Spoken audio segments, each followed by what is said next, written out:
और इस वक्त की बड़ी खबर जोधपुर से। सलमान खान को कोर्ट से बड़ी राहत मिली है। सरकार की अर्जी को कोर्ट ने खारिज कर दिया है। कोर्ट ने सलमान के खिलाफ आईपीसी की धारा 193 में मुकदमा दर्ज करने की गुहार की थी। जिला एवं सत्र जिला जोधपुर जज राघवेंद्र काछवाल की कोर्ट से मिली राहत। सलमान द्वारा लाइसेंस गुम हो जाने का शपथ पत्र पेश किया गया था। इस मामले में सलमान खान को राहत मिली है।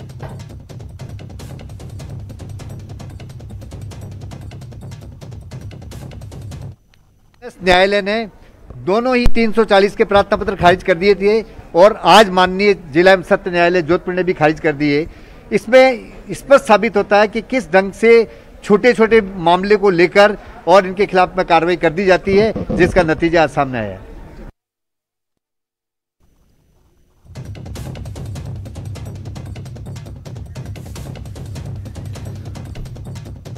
और इसी खबर पर ज्यादा जानकारी के लिए बात करते हैं। जोधपुर से हमारे संवाददाता ललित सिंह हमारे साथ जुड़ गए, उनके पास चलते हैं। ललित, इसे एक फौरी तौर पर सलमान खान के लिए राहत माना जा सकता है, सिर्फ हथियार लाइसेंस मामले को लेकर, या अभी और भी लंबी लड़ाई बाकी है?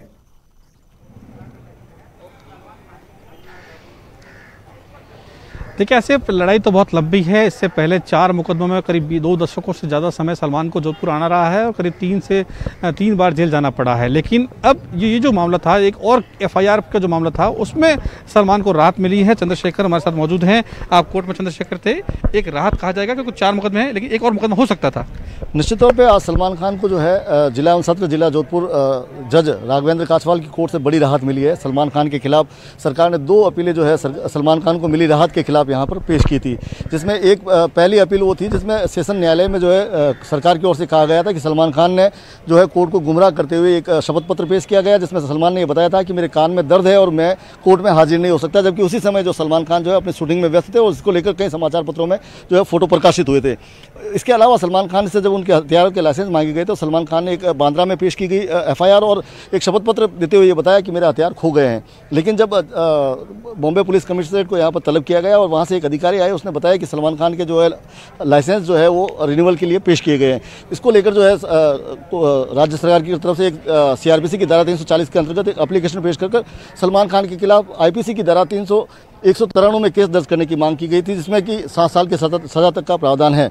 जिला सत्र न्यायालय सेशन कोर्ट ने जो है अर्जी को जो है खारिज कर दिया था, जिसके बाद सलमान खान सरकार की ओर से जो है जिला एवं सत्र न्यायालय जिला जोधपुर में अपील पेश की गई थी। दोनों मामलों में अपीलें आज लंबित थी और आज कोर्ट ने फैसला सुनाते हुए सलमान खान को बड़ी राहत दी है और सलमान खान को दोनों ही मामलों में बरी कर दिया गया है। जी, तो बड़ी राहत है। 4 मुकदमों में 20 सालों से लगातार पेशी पे आते तो ललित, बिल्कुल ललित, ये कहा जा सकता है कि इसमें जो केसों की तादाद थी उनमें से कम 2 केसों में कमी आई है। हालांकि ये मामला अभी लंबा चलेगा।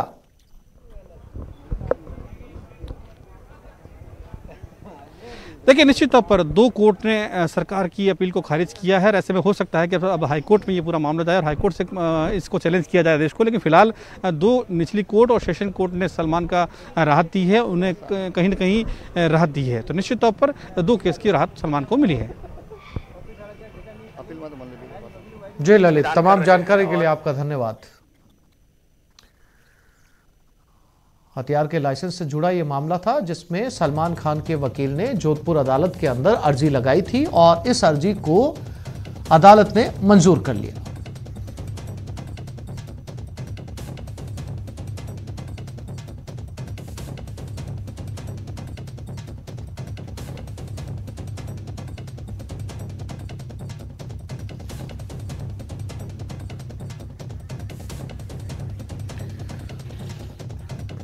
पिछले काफ़ी समय से सलमान खान के हिरण शिकार से जुड़ा मामला जोधपुर अदालत में चल रहा है और इसी सिलसिले में ये हथियार से जुड़ा हुआ बहुत एक महत्वपूर्ण मामला था जिसमें सलमान खान ने शपथ पत्र दिया था कोर्ट में।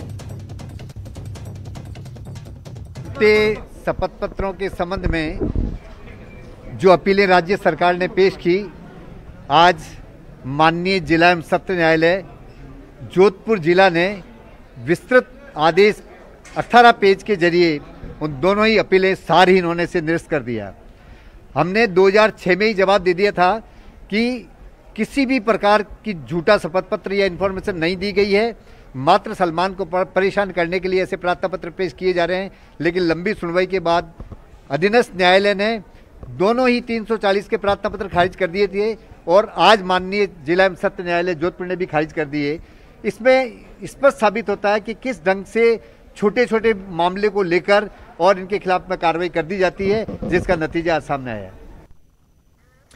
बहरोड जेल ब्रेक कांड का मोस्ट वांटेड पपला गुर्जर को आज वीसी के जरिए कोर्ट में पेश किया गया, जहां से कोर्ट ने उसे 24 फरवरी तक न्यायिक हिरासत में भेज दिया है। पपला गुर्जर के साथ ही महिपाल गुर्जर को भी बहरोड कोर्ट में पेश किया गया। उसको कोर्ट ने 1 दिन के पुलिस रिमांड पर भेजा है।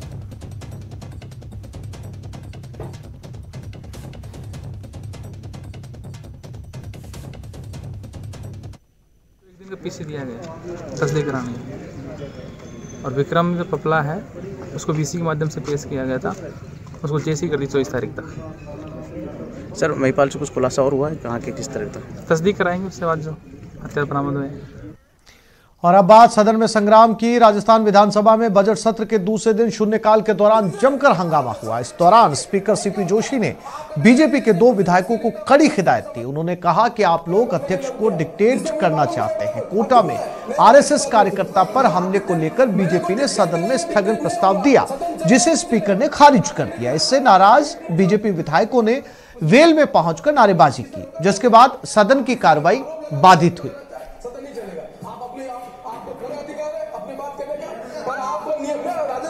सीनियर आदमी है, क्या किसको बोल रहे हैं आप? नेपोटिज्म है आप सदन के। और क्या होता है आप बताएंगे, जैसे प्रतिपक्ष के नेता को मैंने सोच समझकर इस अपराध के बारे में बोलने के लिए किया, जिससे मुझे मालूम था ये बात। अब क्यों बोला? नहीं बोला, ऐसे बात नहीं हो सकती। विधानसभा के अंदर विधायकों के अधिकार थे, उन सारे अधिकारों का हनन करने का काम राजस्थान की सरकार कर रही है।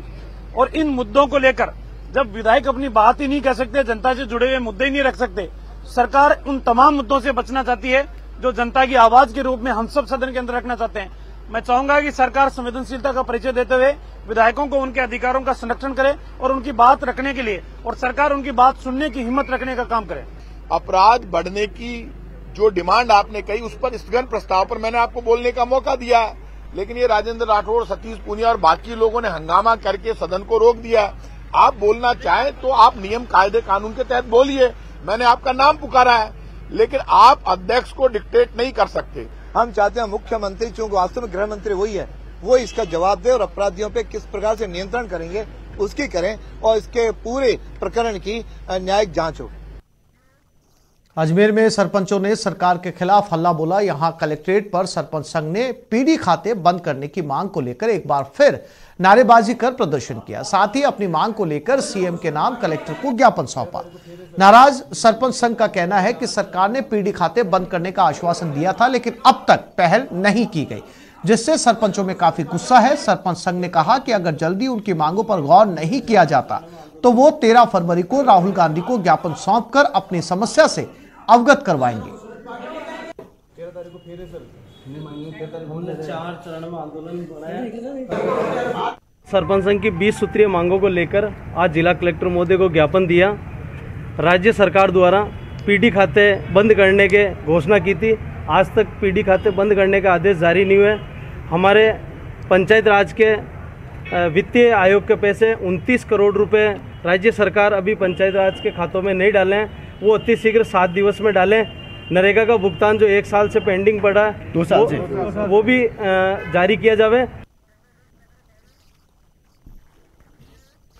अब खबर कोटा से, जहां के बंगाली कॉलोनी के सब्जी मंडी के पास बेखौफ बदमाशों ने फायरिंग की वारदात को अंजाम दिया और मौके से फरार हो गए। इस दौरान आरिफ नाम के एक शख्स के पैर में गोली लगी, जिसे अस्पताल में भर्ती करवाया गया। पुलिस से मिली जानकारी के मुताबिक सब्जी मंडी में दुकान को लेकर 2 पुरानी रंजिश चल रही थी, इसको लेकर फायरिंग की गई। वारदात की सूचना मिलने पर सीआई, डीएसपी और एएसपी समेत कई पुलिस अधिकारी मौके पर पहुंचे और मौका वारदात का मुआयना किया। इसके बाद आरोपियों की गिरफ्तारी के लिए कई टीमें बनाई गई। साथ ही पुलिस पूरे मामले की जांच में जुटी हुई है। ये जानकारी प्रथम दृष्टया जानकारी आई है कि आरिफ सन ऑफ कासम, जो निवासी ब्रजराजपुरा सब्जी मंडी मकबरा के रहने वाले हैं, वो सब्जी मंडी में आड़ का कार्य करते हैं और इन्हीं के रिलेटिव हैं इकबाल चांद शब्बीर। जिनके पिताजी का नाम है अब्दुल सलीम, मस्जिद के पास बोरखेड़ा के रहने वाले हैं। इनकी भी सब्जी मंडी के अंदर, गुमानपुरा सब्जी मंडी के अंदर सब्जी की दुकान है। इनका कोई दुकान को लेकर पुराना विवाद चल रहा है, उसको लेकर आज फायरिंग की घटना हुई है। उसने बताया कि मैं बंगाली कॉलोनी जाता था, वहाँ पर 3 व्यक्ति आए। एक का नाम है इकबाल, चांद और सब्बीर। इन्होंने मुझे स्कूटी पे जाते हुए गोली फायर किया। इसके बाएं पैर के घुटने पर गोली लगी। जयपुर में होम्योपैथिक डॉक्टरों ने सरकारी अस्पतालों में नियुक्ति समेत कई मांगों को लेकर रैली निकाली। होम्योपैथिक डेवलपमेंट एसोसिएशन के बैनर तले एकजुट हुए डॉक्टरों ने 22 गोदाम तक अपनी मांगों को लेकर नारेबाजी की। होम्योपैथिक डॉक्टरों की मांग है कि उन्हें सरकारी अस्पताल, पीएचसी, सीएचसी और उप स्वास्थ्य केंद्रों पर आयुर्वेद के समकक्ष नियुक्ति दी जाए। साथ ही आयुष बजट में होम्योपैथी विभाग की 45% हिस्सेदारी तय की जाए। होम्योपैथिक डॉक्टरों का कहना है कि उनकी मांगों पर विचार नहीं किया गया तो वो अनशन करेंगे। आयुर्वेद के लगभग 4000 चिकित्सालय हैं और होम्योपैथी के मात्र 185 हैं। इतना स्वतः व्यवहार क्यों? इस मांग को लेकर हमने मुख्यमंत्री महोदय से भी ज्ञापन देकर निवेदन किया, हमने राज्य चिकित्सा मंत्री महोदय से भी ज्ञापन देकर निवेदन किया, लेकिन हमारी नहीं सुनी। और हम आज एक रैली के माध्यम से सरकार को और जगाने का प्रयास करेंगे। और आगे अगर सरकार हमारी नहीं सुनती है, 3 महीने में कोई कार्रवाई नहीं होती है, तो हम आमरण अनशन जैसी वो भी हम अपनाएंगे। झुंझुनू नगर परिषद आयुक्त अनीता खीचड़ ने एक बार फिर कमाल किया। नगर परिषद के वो प्लॉट जो सालों से नीलाम नहीं हो पाए थे, उन्होंने न केवल उन्हें नीलाम करवा दिया बल्कि अच्छी कीमत दिलवाकर नगर परिषद को आर्थिक रूप से मजबूत भी किया।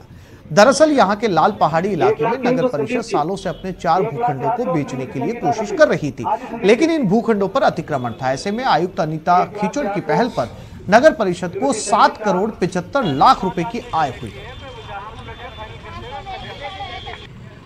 4 भूखंडों की हमने नीलामी रखी गई थी, जिसमें 2 भूखंडों की पर्याप्त रेटें प्राप्त हुई और उनकी नीलामी की गई। 40 बाई 90 की भूखंड की बोली है वो 1,04,00,000 वर्ग मीटर प्राप्त हुई है। वह दूसरे भूखंड की है जो कॉर्नर का था, उसकी 1,32,350 वर्ग मीटर प्राप्त हुई है। इसमें इस प्रकार दोनों भूखंडों की नगर परिषद को 7 करोड़ 75 लाख रुपए आए। बात करते हैं कोटा और दौसा में पेट्रोल पंप पर हुई लूटपाट की। आइए दिखाते हैं किस कदर इन दोनों शहरों में लूटपाट की वारदात को अंजाम दिया गया और कैसे पेट्रोल पंप के कर्मचारियों से मारपीट भी की गई। कोटा और दौसा में पेट्रोल पंप पर लूट। दौसा में कर्मचारियों पर जानलेवा हमला। कोटा में कर्मचारियों से लूटे 1 लाख।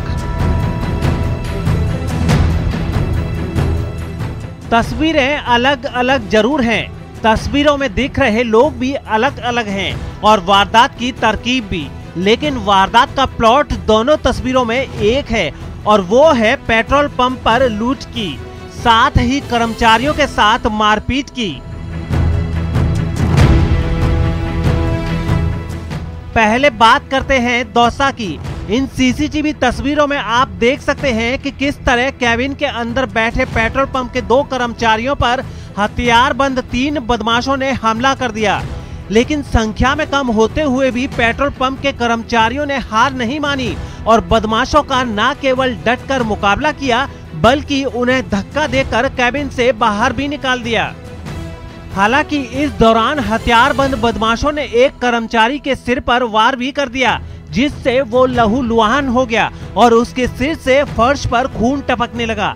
लेकिन लहूलुहान होने के बावजूद इनका हौसला कम नहीं हुआ। दोनों कर्मचारियों ने बदमाशों का बहादुरी से मुकाबला किया। 3 आदमी आए थे, तीनों के पास बंदूकें थी, हथियार थे उनके पास। हाँ, और वो ऐसे बोले तुम्हारे पास पैसे हो जो निकाल दो। फिर हमारे जबरदस्ती करने लग गए, हमसे दियाली करने लग गए और वह गला उसके लपटने लग गया। हमारे दियाली होके हम बाहर निकाल दिए उनको और गेट ढूंढने लगे तो वह ताकत लगा के खोलने की कोशिश की, पर हमने कुंडी लगा दी।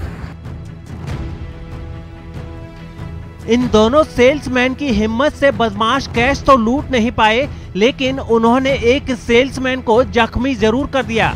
पुलिस अब सीसीटीवी फुटेज के आधार पर उन बदमाशों की तलाश कर रही है। सीसीटीवी फुटेज हम देख रहे हैं, सीसीटीवी फुटेज के आधार पर ऐसा लग रहा है कि उनके हाथ में कुछ हथियार थे। लेकिन कोटा में शातिर बदमाश अपने मंसूबों को अंजाम देने में कामयाब हो गए। यहाँ कोटा झालावाड़ हाईवे पर 4 हथियारबंद बदमाशों ने इस पेट्रोल पंप पर हमला कर दिया और कर्मचारियों से 1 लाख कैश लूट लिया। इस हमले में 4 पेट्रोल पंप कर्मचारियों को चोटें भी आई हैं। पुलिस अब इस मामले की भी जांच कर रही है। कोटा से अर्जुन अरविंद के साथ दौसा से आशीष, न्यूज 18 राजस्थान। तो इस बुलेटिन में फिलहाल इतना ही। नमस्कार।